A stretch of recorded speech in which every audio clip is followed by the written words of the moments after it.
జీవితంలో దేని మీద ఆశపడని నేను ఆ అమ్మాయి మీద ఆశలు పెంచుకున్నాను. ఎన్నో కలలు కన్నాను. ఆ అమ్మాయి నాకే సొంతం అనుకున్నాను. కానీ ఒకరోజు ఏం జరిగిందో ఏమో తెలియదు. ఆ అమ్మాయికి పెళ్ళైపోయింది.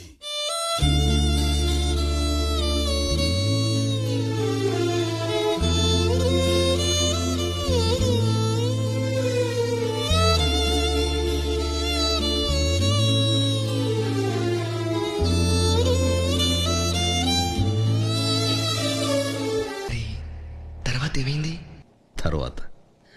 తర్వాత ఏమవుతుంది?